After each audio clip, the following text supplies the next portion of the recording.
Just a minute.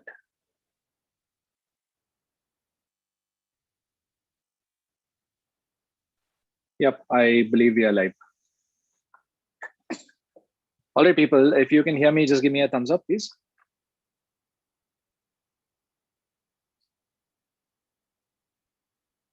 All right, sounds good. Thank you so much.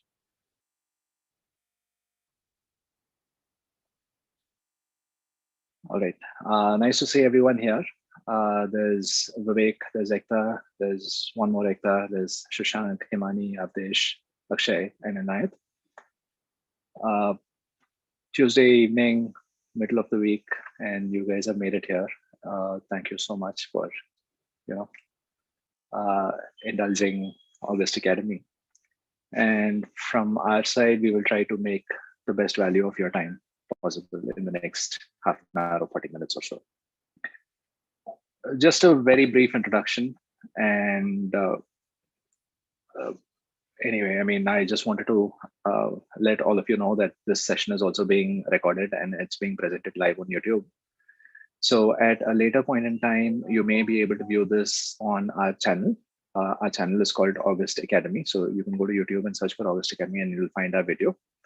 If you are watching this at some future point in time, then here's what I think may be useful for you, all right? So on the date of this recording, this is just a video, right? But maybe sometime in the future, we are actually going to transcribe whatever was discussed in the session. And what we will do is we will make a list of all the questions that you good folks have asked us, and we will put that in the details of the video, all right? It's going to take us a while to get there. So, if you're watching this in the middle of the season, we are really stretched for time right now, but maybe in January or so, we will populate it with questions. And what's going to happen is YouTube has this very nifty feature where we can put right next to the question, and then you just click on the timestamp and the video skips all the way up there, all right? So if you find that there is a question that has been discussed in this particular session that is of interest to you, so I'm not just talking about the audience who are attending this live, but I'm also considering all the audience who may be watching this in future. Just, click on the timestamp and the video will skip to the point where that question has been answered. And then, you can save some time that way. A little bit of an introduction. August Academy is, I'm the founder of August Academy. We are based in Chennai, India, but we work with people from all over India and also all over the world. Primarily, our candidates have been of Indian origin, either born in India or, born to Indian parents, but from outside of the country. Though we have worked with people from foreign backgrounds as well. But, about 95 to 97% of the candidates that we work with are from India. And suffice it to say that maybe of the 95 to 97% of the people that we work with who are from India, a good 75% would be from a tech background, right? So if you are an Indian engineer, then, you are a standard candidate, right? So that's something for you to know. We've also worked with lawyers, healthcare workers, doctors, nurses, dentists. We've worked with people in the arts and science, media industries, right? So that's some of the niche profiles that we work with. Nonprofit, definitely we work with Teach for India fellows, Make a Difference fellows, right? But these would be the niche profiles that we work with, right? We work with people who are employed in corporates. We work with people who are employed in family businesses. We work with startup entrepreneurs. So again, in terms of the nature of employment, we've covered pretty much the gamut right there. Our candidates have received very good results, and these results are becoming better and better as we progress through the years. So at this point, we've had people get into Harvard, Chicago Booth, Kellogg, MIT, and some of the top 7 to top 10 colleges in the US, London Business School, INSEAD, HEC, Oxford and Cambridge, and the other top 10 universities in Europe. Definitely ISB, IIM A, and IIM B in India, NUS, NTU, HKUST. So that's pretty much every top school in every geography, right? So we've been very fortunate, and we hope to continue that into this particular admission season as well. Some good results have been coming in over the last few days. We had our first positive result of this particular admission. We had somebody get into IMD. Yesterday, we had a few interview invites from Duke in the early admission round. We've had some people get interview invites from Kellogg as well. And the other colleges, the deadlines are just coming up in the next 2 to 3 weeks, and hopefully we'll complete the deadlines. We'll make it on time, and then we'll get positive results there as well. So that's a very brief introduction about August Academy, our candidates, and our results. We've had excellent scholarships as well. About myself, my name is Karthik. I see some familiar names here, and some names are new as well. For the new people, let me introduce myself. I am an alumnus of IIT Madras and Stanford. I started in 2013, and I've been running this for about 8 years right now. This is my full-time thing. So, I'm completely dedicated and committed to August Academy and the candidates at August Academy, right? Yeah, for the people who are watching this on YouTube, please like, share, and subscribe. And this will keep encouraging us to continue these meetings, because we also want to expand our bandwidth. Right now, we are a very small firm in India, and while I do believe that we've reached a bigger audience in India compared to the previous years, we are still nowhere near as big as we can be, especially considering that we've got very good results. So I would request your help to please spread the word of the mouth about us. And one of the things you can do is definitely like, share, and subscribe our videos. All right, introduction done, and the floor is open for Q&A. It's a very friendly audience. It's a very intimate audience. Please let me know what your questions are, and I'll be happy to answer them for you. Go for it. And you may also type it into the chat window.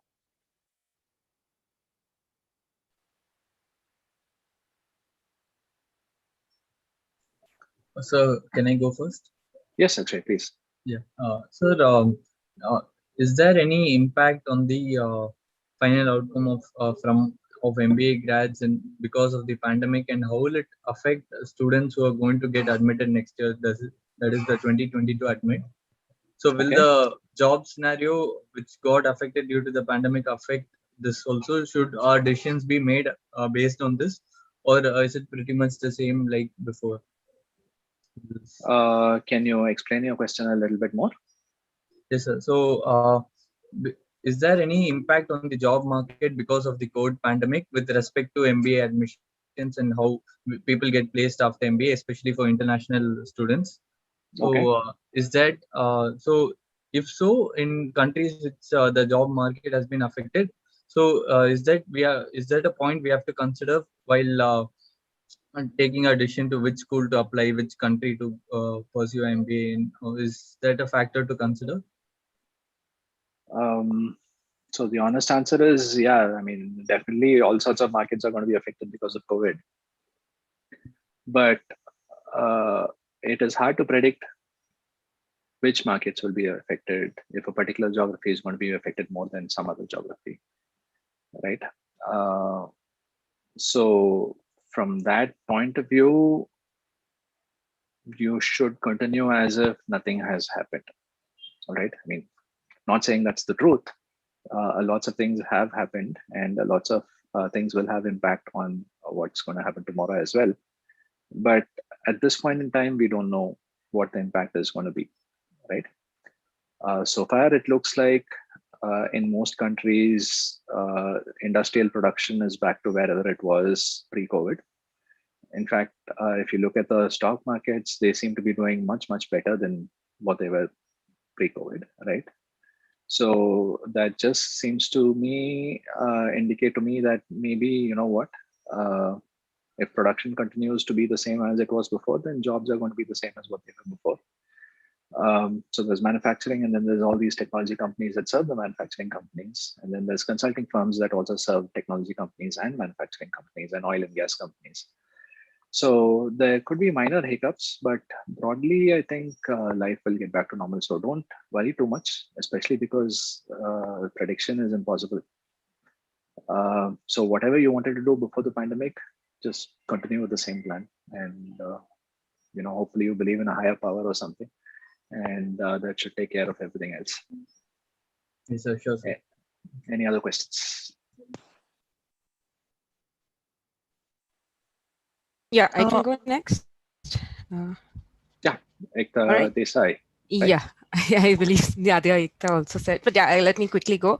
So I think this is more specific around round 2 applications. So I think obviously we read it on many blogs, right, where the acceptance rate might vary or the scholarship rates might vary depending whether you're applying in round 1, round 2. Just wanted to, understand from your experience, is there any bias in how you get, the acceptance rate in round 2 versus a scholarship? And also, is there any pattern between Europe and US in terms of, how they look at different rounds? So broadly speaking, till about 2 years ago, round 2 was not a problem at all. Okay. Right. I mean, historically, everybody's been saying round 1 is better than round 2. And historically, I've been observing that round 2 is, maybe there's a marginal difference, but there's not a major difference. All right. And in fact, even last year, I think we had very good round 2 results. I had somebody with a 730 get into both Tuck and Ross. And typically nobody gets into Tuck or Ross with a 730, and this one candidate got into both schools, right? And, we had a lot of other great results in round 2 as well. So I expect that to continue, but I wouldn't be able to say that with a whole lot of confidence, all right? So why am I not able to say that with a whole lot of confidence? Because last year and again this year, the number of applications seem to have gone up. All right. Why do I say the number of applications seem to have gone up? Last year we have statistics, and if you attended college webinars, they may have alluded to that fact either explicitly or implicitly in their communications. This year, the number of candidates reaching out to us, it's the numbers increased, right? Well, last year and this year, they are roughly on par.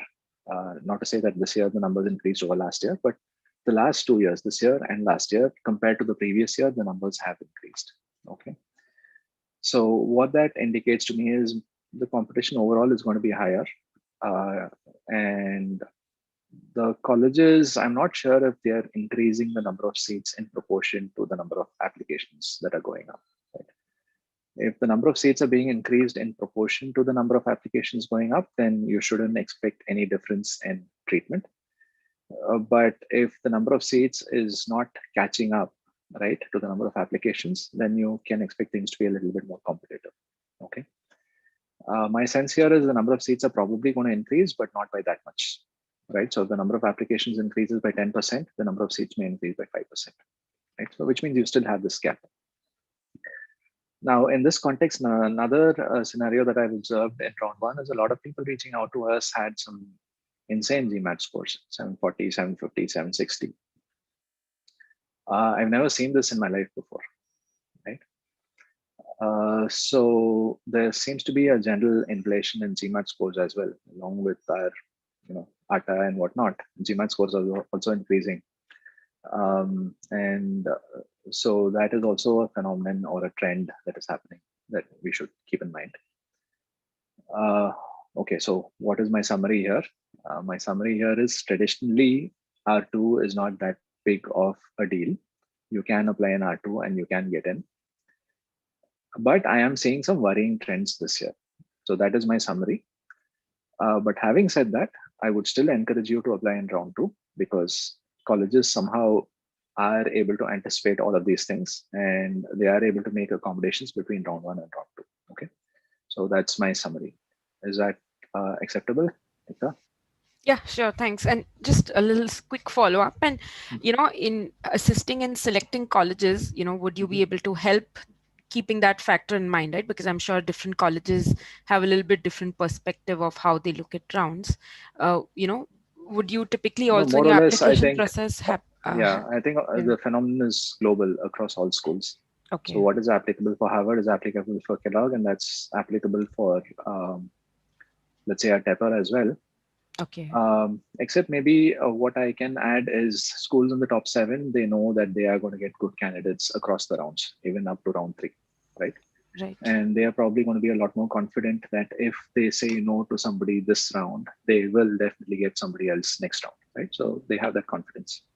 Okay. Whereas schools ranked beyond, let's say 15, going up to, let's say 25, they will probably see a lot of flux. They will have people getting in, but then they will have people who are not very satisfied, so they want to move upwards.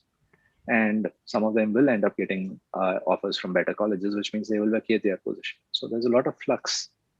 So maybe colleges ranked somewhere in the 8 to 12 range. Those are probably the colleges that you have to be aware of, and maybe try to apply as early as possible. But always, if you have a very good application and you can only put it in round 2, then that's the best you can do, and you can trust the colleges to give it due consideration. Sure. Thank you. Can I take a question now? Yes, Vivek, please. Yeah, thank you. Thank you very much. I would like to know, since there is an age factor coming, there is an age factor for the 1-year executive MBA program for the foreign university and for Indian B schools also. I would be specifically targeting for Indian B schools as of now. And my question is related with this particular thing, that I do have a investment banking experience of around 8.5 years to 9 years of experience. My question is that which B schools in India specifically, they do generally accept for investment banking candidates with an experience of 8 to 10 years? And secondly, which particular, what strategy should be adopted in applying to these B schools, say top 10 B schools, keeping in mind that my academics were very average, and I am targeting a Gmat score of more than 750. And I also have an engineering degree with me. So these are the 3-4 questions clubbed in one question by me. Sorry for that, but this is what my concern is. So if you can throw some light, definitely. Sure. If you're looking to apply to Indian colleges, then definitely ISB is one option, and IIM Ahmedabad and Bangalore, these are 2 other options, right? And at IIM Ahmedabad and Bangalore, you will be looking at the PGPX, which is the Executive MBA program, right? Now, I'm not sure if you're interested in Calcutta, Kozhikode, Lucknow, Indore, and then some of the newer IIMs, SP Jain, right, XLRI. So these are also some of the other reputed programs within India. You should be looking at the executive options at all of these programs, not the regular MBA options, which are targeted at freshers to people with about 2 to 3 years of experience. Okay. Now, at ISB, the regular MBA program, you may have people going up to 6 or 7 years of experience. Beyond that, I would probably recommend that it is better to move to the PGP Max, which is the ISB's version of the executive MBA program. But either way, at 7 or 8 years, you may be suitable for this or for that. So it is best to have a conversation with the admissions committee members. And they're likely to have different admissions committees for the regular versus the PGP Max. So definitely talk to both of them. You may end up in a position where both people will say the other program is better to apply, or both people will say you can apply to my program. So that confusion is always likely to be there. But hopefully you don't end up there, right? So ISB definitely have a conversation, but at the IIMs, at SPJN, at XLRI, all of these places, you will be looking at the exec programs. Just a follow-up question on this. What are good chances after, if I miss ISB, IIM Ahmedabad or Bangalore by any chance, and what are the prospects for IIM Lucknow, Indore, Kozhikode, and SPJN Mumbai? It all depends on your Gmat. But provided you have, let's say, close to 700, I think some of these second tier older IIMs may work. Okay. Yeah. Thank you very much. For the Ahmedabad, you may need 720, 730 or something in excess of that. For Bangalore, just about 700 should do. For the others, I think definitely a 680 or 700 would be required. Yeah. Just a small question. What would be the prospect of job opportunities from Tier 1 institute of second league, that is second lineup of IIMs, like IIM Kozhikode? I am not very familiar with the IIM recruitment, no. Because most of our target is the US and the UK. Okay. Within India, just ISB, mostly regular. IIM A and B, we've done the exec programs. But yeah, outside of that, we've not really done anything in India. Thank you very much for your information. Definitely, yeah. think I forget which order people came in. So there was Ekta Singh. Let's have Ekta's question first, and then move on to Josh, and then Inayat and Surabhi. Ekta, can you share? Well, that's great. Yeah, I was the last one actually. Actually, taking up your question on round, like because we've been talking about rounds, because the wave 2 in India hit at a time when a lot of people were preparing for the Gmat and things like that, and it may have impacted them adversely. Is round 3 even an option to be considered, or should one try to push and try to get through the applications in round 2 itself, even if it means trying to prepare in a hurry for GMAT and then preparing your applications in lesser duration of time? Not sure how to answer that. I'll tell you why. Because a good number of people are done with their GMATs at this point, and probably more than the number of seats available. So that is something that I can clarify for you. But the other extreme, of course, is you and your application. There's no point in rushing the GMAT. It will take whatever time it takes, right? So you take a score in November and see if it is roughly in line with whatever is required by the target universities. If it is, then you may consider a round 2 application. If it is not, then you may consider an application in round 3 or next year. Applying in round 3 is the same as applying next year, more or less, because I usually, unless there's something extraordinarily different about somebody's profile, around 3 applications said to be very difficult, especially for an international student, right? If you are a US citizen or a British citizen, that may be different. But if a visa is required, then definitely not recommended. And the number of seats available in round 3 is definitely very, very, very small, right? So the other option, of course, is to go for a waiver. I would request you to go through some of the videos that we've recorded earlier, which are from previous sessions, like what we're doing today. In general, I've not been a big fan of waivers. I think in a situation where there are a lot of people available who have scores, somebody requesting a waiver may not get due attention. But then again, I mean, that is true for somebody with a conventional profile. If somebody has a very atypical profile, then perhaps it's okay for you to consider a waiver. Okay, understood. Yeah. Thank you. Yeah. Josh, can I take your question? Yeah, just on the same thread. So I have a GRE of 328, and I'm working with the Government of India as consultant for large scale like projects and impact. So I am particularly looking at the impact schools like Berkeley and Booth and others. So how is the round 2 going to stack up with the 328 and possibly some kind of impact that I can show because I worked on those projects? So how do those schools look at it? Because there are a lot of people in the NGO side also of it which try to like apply faster.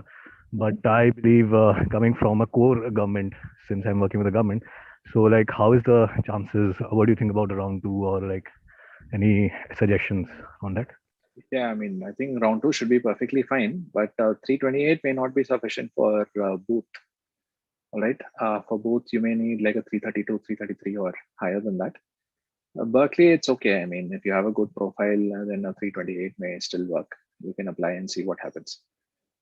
So what is so I just wondered, what's the competitive score you think on GRE? Like I've given it 328, I will think of applying it again. It's somewhere 330 forward, or? So 332, 333, somewhere in that neighborhood. All right. Thanks. Yeah. Inayat, can I take your question? Sure, thank you so much. So I have like a few questions, 2 to 3 of them. And so quick background about myself. I work for Teach for India. It will be around 4 years before I go for study next year. And so just thinking about NGOs, as Josh just mentioned, I scored 323 on my GRE recently. So I'm not aiming for top colleges because I know their cutoffs go high, and it's best to select colleges which go a little bit less than your GRE scores. But I've still heard that you need to like push for 330. So I'm just wondering if still there's a need to retake the exam, even though I'm looking at colleges where the average is around like 320. But I'm not sure, maybe because a lot of Indians are applying, but I don't know, with my profile, I come with non-engineering background and non-profit. So I don't know how this will be taken still. One is that, and keeping this in mind, I'm also thinking, because I don't want to spend so much on my MBA, I'm thinking of what could be some other alternatives in masters, which would be pretty good, if not as good as MBA. But I'm thinking maybe my chances of getting into them and getting scholarship in them would be higher. But I also know that alternatives like masters in management wouldn't be good for someone who has 4 years work experience. So what could be something which is better than masters in management, but maybe more acceptable, and my chances stand better than MBA in them? So those are like 2 questions I have. And the third is around, I'm not sure how, this is more like a logistical one. So I don't know how my GPA will be looked at. I've heard that mostly it is relative, because I have a 7.9 GPA, but the place I come from, I don't think people have touched even 9. So is it relatively looked at, or like, I want to know if it's to my advantage or disadvantage? Okay. 7.9 is definitely acceptable, so nothing to worry about on that front. 323, I think, right? Yes. Yeah. Which schools are you considering? Can you name 1 or 2 so that I can place it in my mind? Sure. A little ambitious ones I was thinking of for Oxford and Ross, but the other ones I'm thinking of Rotterdam, UBC, McGill, and yeah, these are some to name few. Yeah, you can apply to some of these colleges. Ross may be a little difficult, but the others are probably acceptable. What was the other question here? Yeah, other alternatives, right? In masters. Yeah, it really depends on your career goals. If you like working in the education space, you may consider a master's in education. If you like working in a non-profit space, then maybe like a master's in social work, or I don't know, a public MPA, public administration, public policy, MPP. Some of these may also be acceptable degrees. So it really depends on your aptitude and where you see yourself growing your career. But those would be the other management alternatives, that not management, masters alternatives too. Yeah, that's the thing, because they're a little into specialization of policy and others, but I like management, and I think I'll be able to defend that only, but I'm not.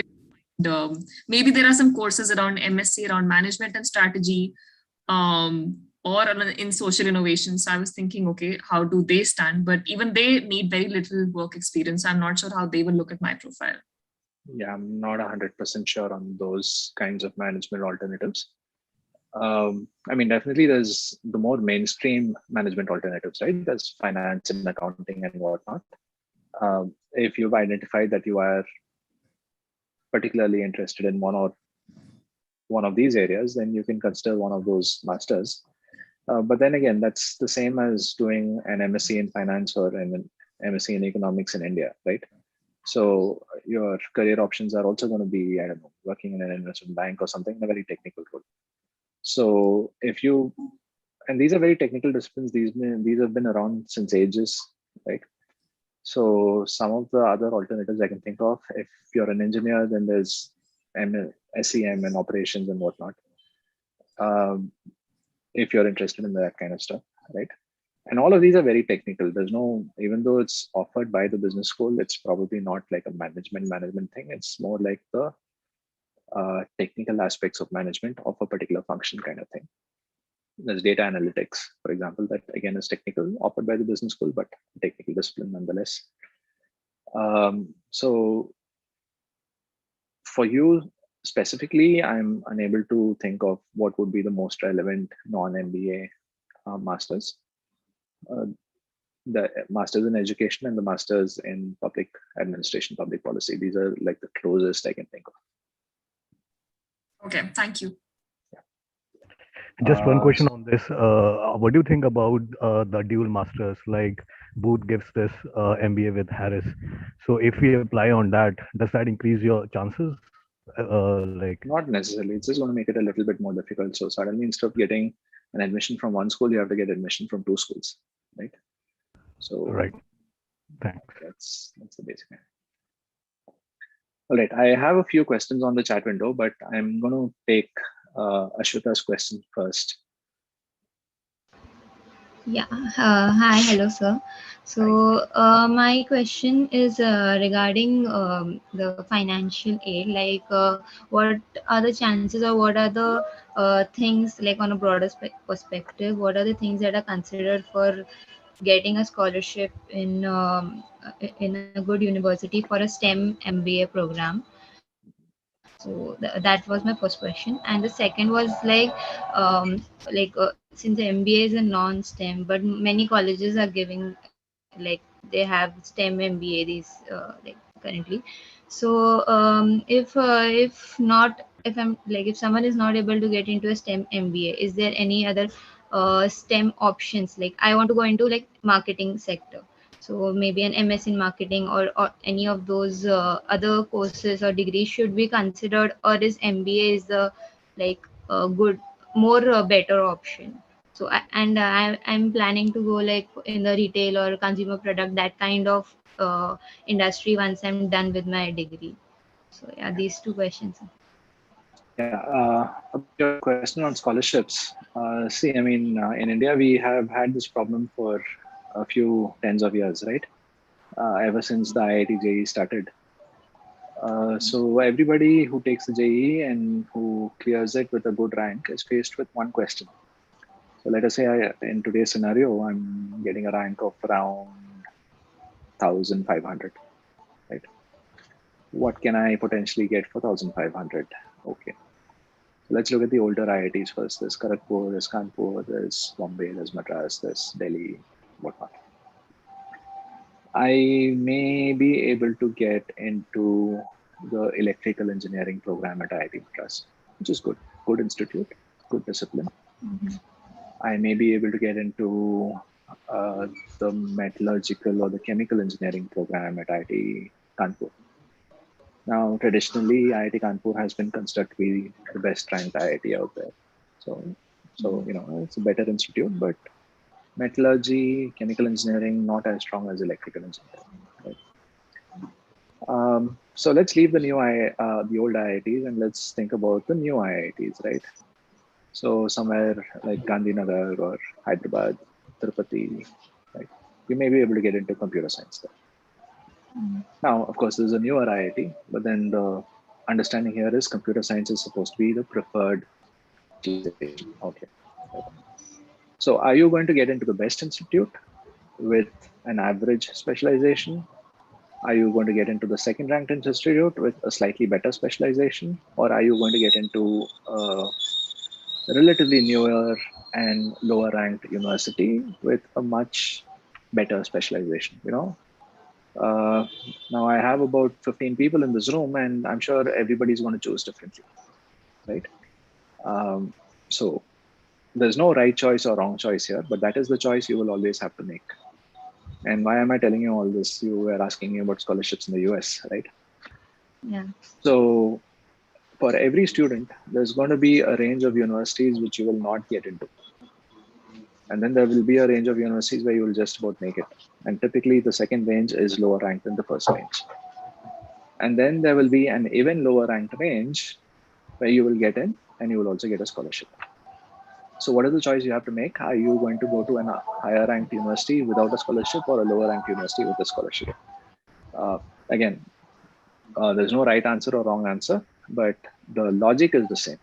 If you want a scholarship, go to a lower ranked university. If you don't want a scholarship, go to a higher ranked university. So that's the logic you'll have to face. Okay. Is that okay? Yeah. And yeah. Anything else? And the second question was like few people have been recommending to like look into a STEM option for because MBA is a non-STEM degree. So other STEM options for marketing degrees like masters or something like that. So should I consider that, or should I stick to MBA? Like, which is the better? Because I saw some curriculums in MS in marketing kind of, but they were very much into like technical, which was and I pretty much wanted more in the marketing. Like, of course there would be analytics stuff, but yeah, I'm not able to get which is a more valuable after as per the ROI or job Okay, fair perspective. enough. Yeah. So I'm not sure what has STEM and what is not classified STEM at this point in time. These are things that are evolving on a day-to-day basis, right? And I've also had discussions on STEM in our previous webinars. So I'm going to give you an answer right now, but I'm also going to ask you to see some of our earlier videos. So if you just search the August Academy channel, you'll see there's one video where we actually highlighted STEM. But broadly speaking, I understand that, I mean, obviously, if you are graduating in engineering, it is very naturally STEM, right? There's no doubt about it. So if you have a master's in computer science, if you have a master's in mechanical engineering, if you have a master's in electrical engineering, civil engineering, aerospace engineering, chemical engineering, whatever it is, there's no doubt that it's STEM. If you graduate in physics, chemistry, mathematics, statistics, computer science, no doubt it is STEM, right? So this is the definition of STEM: science, technology, engineering, math, right? So as long as it's science or tech or engineering or math, there's no doubt it is STEM. Now, once we move into an MBA world, right, this is business. Business is not STEM. That's the fundamental place where we start, all right? Yeah. So next the question comes up, okay, there's some special provisions in the visa world that have been enabled for people who graduate with STEM certified degrees. Now, you can't just give a STEM certification to any discipline, right? It has to be science or technology or engineering or math, and business is usually none of the above. Right. So there are certain aspects of business, certain specializations which are probably given STEM certification. So technology management could be given a STEM certification. Data analytics could be given a STEM certification, right? Under certain circumstances, finance could be given a STEM certification, right? Operations, under certain circumstances, if it's related to engineering factories, maybe given a STEM certification. But marketing, I'm not sure if it is something that requires a STEM certification, right? I mean, you'll have to examine it, of course. So first of all, you need to look at your college of interest and figure out, for an MBA offered by that college, not every certification track is going to be offered as STEM. Only 1 or 2 certification tracks will be offered as STEM. So which ones are those? All right. Are you interested in that? That's the second question. If you're not interested in that, then there's no point in even worrying about whether it's STEM or not. Okay. Because, I mean, if you're not interested in that, you're not going to study that. But that's not even where it stops. The job that you take up after your MBA also needs to be a STEM certified job. All right. So sometimes it may just happen that you work in a technology management kind of certification track, which is offered as STEM, but then you end up working for a company which is not even a tech company, which is probably in the creative arts or something. So again, your STEM certification just gets thrown out of the window. All right. So this is just a little bit of a preamble as to where STEM is useful and where STEM is not useful. So what do you need to investigate? You need to investigate what specialization tracks are being offered as STEM, what kind of jobs you need to be taking up after education in order for that STEM certification to be valid. And if there's a slip in any one of these 2 areas, then your STEM certification will not be valid, even if you've gone there considering it to be a STEM degree. All right. So that's the first thing. So it's not as clear and demarcated as it is made out to be. There is some marketing and fine print involved there. So that's the first thing I want you to be understanding of. Then other than that, I'm not a big fan of asking people to pursue a certain line of education simply because there is more value here versus there. I think every line of education is very valuable at this point in time. There are people who are becoming YouTube stars. There are people who are becoming video gamers, professional video gamers. There are people who are participating in dance competitions and making money from it. So I think we need to come out of this mindset that there are some avenues of education which are more profitable than others. Figure out what your interest is in, and whatever you are interested in. If you're interested in marketing, then pursue a degree in marketing by all means. If you're not interested in marketing, but you're just doing it for the certification, then don't do it. So that's not, there are going to be some shortcomings in the next 4 to 5 years. I mean, you may get a job, you may not get a job, all of that is there, but you'll at least have a long-term career because you've chosen to work in an area that you're interested in. That's my thought process, at least. And different people may have different thought processes there. So definitely get advice from a few people and choose whatever you agree with the most. Okay, All right. thank you. I'm going to get Survi's question, and then I'm going to pick up a couple of questions from the chat window. I think Survi's question is on the chat window. I have 11 years of experience and have overseas experience of 4 years. My question is, what difference EA over GMAT score on the application for 1 year executive MBA? You can take the EA, you can take the GRE, you can take the GMAT. It shouldn't make a difference. Whatever test is easier for you, go ahead and take it. My experience has been typically the percentile ranking that somebody gets on the EA is the same as the percentile ranking that they get on the GMAT, and that's the same as the percentile ranking they get on the GRE. So very rare for somebody to have a very dramatically different percentile ranking across tests. So Avdesh has a question. Could you please list out a few lower ranked colleges in the US which are generous in terms of scholarship to Indians? Engineering graduate from Tier 2 college, NIT, with 11 years of work experience in construction, scored 332 on GRE. Any lower ranked college within the top 50 will work. 332 is a good score. 11 years of work experience on the higher side slightly, but I'm sure you've done some good work. NIT is a good college. I don't know why you consider it to be Tier 2. So the only weakness I see in your profile so far is the fact that you have more work experience than the average candidate, but otherwise you seem to have a good profile. I would consider that you'll have a good shot at most colleges in the top 25, right? This is not including scholarship as part of the equation, but I think you should have a good chance of getting a scholarship from a 20 to 25 ranked university. If you want a really big scholarship, then maybe you can go even lower down the ranking, maybe 25 to 30 or something. You do the math and see whether you want to go to something in a top 20 without or with a minimal scholarship, or a top 30 with a substantial scholarship. All right. So I've answered Survi's question. Akshay has a question. Latest date by which one should I finish the GMAT for applying in round 2? If you are looking to work with us, ideally September. Having said that, I know there are people who are going to be approaching us in October. I know there are people who are going to be approaching us in November. I'm sure there are people who are planning to take it in the last week of December as well. Theoretically, you need to take it at least 2 weeks before the deadline. That's the theoretical answer. But practically, what's going to happen is if you have a score in this month, or let's say at least by the 15th of October, then we can make a plan, right? Because a plan has to be built on a certain foundation. So if we know what score you have, then we can make a plan towards that score, and we can figure out what schools are worth applying to, what schools are not worth applying to, and then we can start executing on it. And execution takes about 2.5 to 3 months, right? So yeah, if you want to work with us, or if you want to work with anyone, definitely have a score by October 15. But the theoretical answer is 2 weeks before the deadline. So Inayat has another question. How does MBA from Australia and post-MBA scenario stand as compared to other locations? I'm not 100% sure on this. We've not done Australian territories so far. Yeah. So Ashwita has a question. If one is giving GMAT in the first week of October, is it late considering round 2 application for MBA? I think I just answered that. As long as you're able to finish your GMAT before the 10th or 15th of October, I think you're good.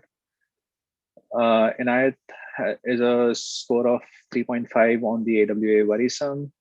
It is a little worrisome, but there is no evidence that the AWA score is being used to judge candidates at this point in time.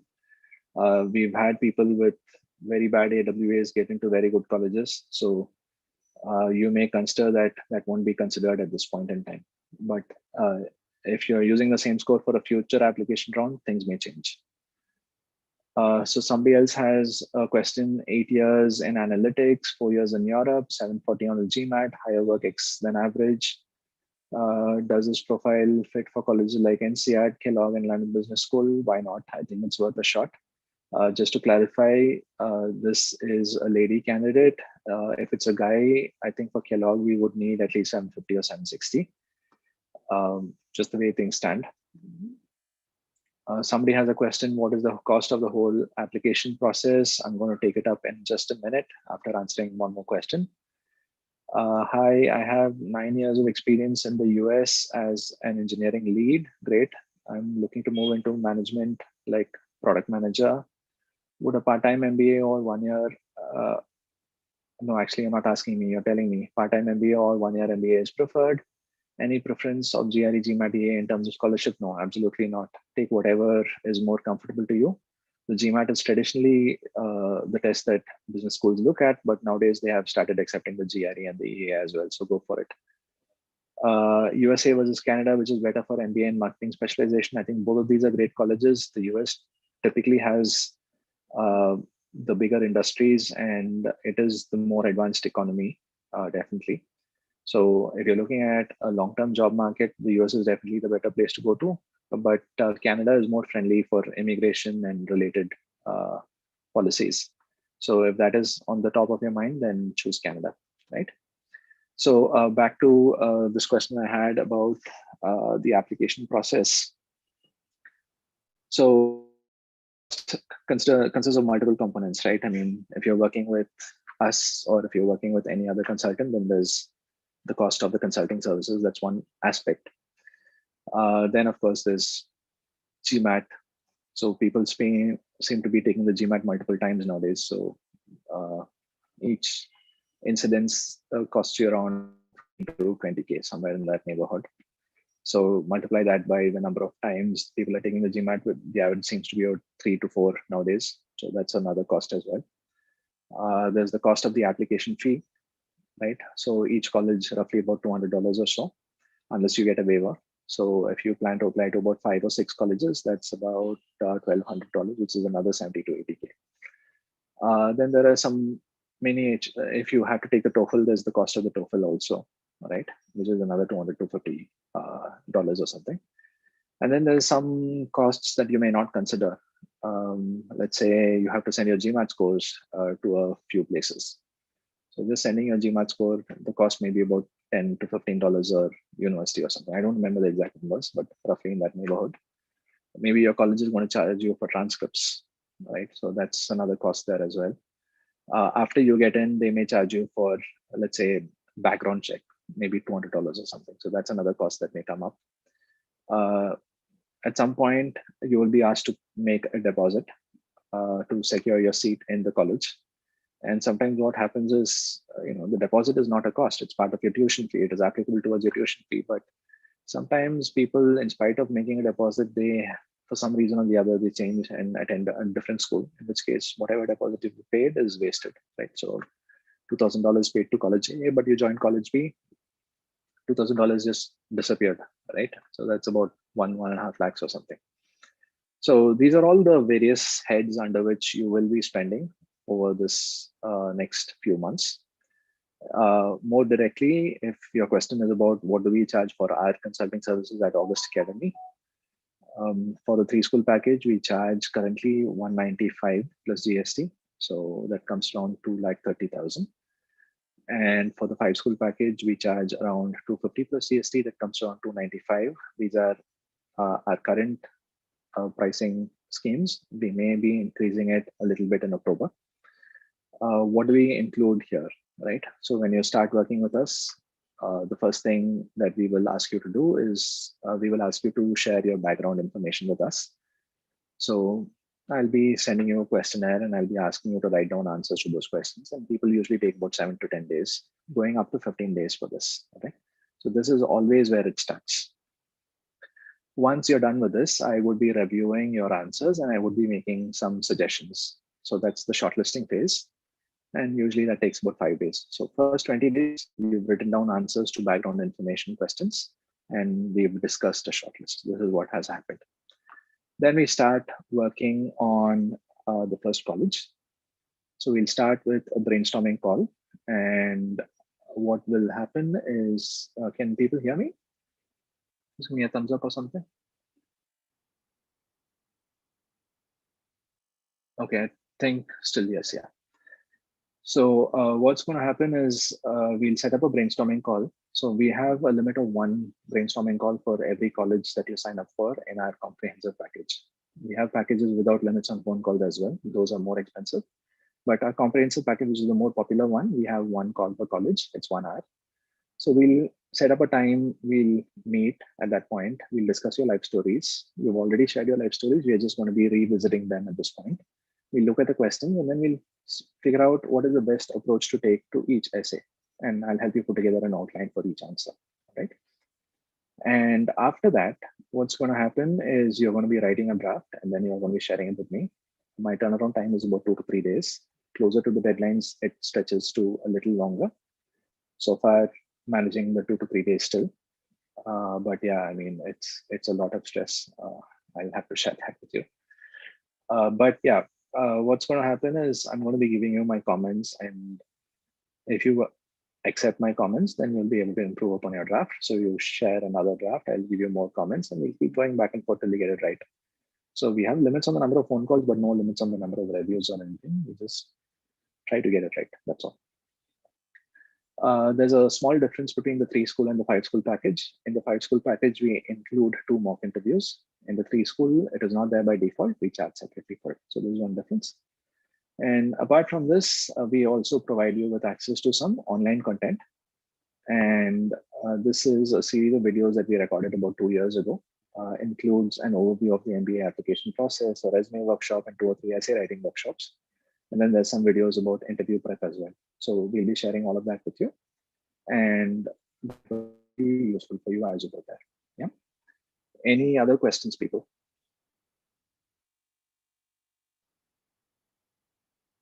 Okay. I'm going to assume that people don't have any further questions. Thank you again for making it on a Tuesday evening of all days in the week. And hopefully your application process is shaping up very well. If you're still preparing for your GRE, Gmat, or EA, definitely wish you all the best from our side. If you have any questions, please feel free to write in. It's going to take us some time to get back to you because we are really overwhelmed with our R1 commitments at this point. But we are open for R2 and we are signing up people for R2. It's just going to take us some time to get back to you, but we definitely have every intention of signing up people for R2 and we have space for that as well. And yeah, finally, if you're seeing this on YouTube at a later point in time, please help us out. Please help and become more visible. And if you like, share, and subscribe these videos, then definitely that will help us with our visibility. So please request you to do the needful. Thank you guys and have a great week. Thanks, Karthik. Thank you. Thanks, Karthik.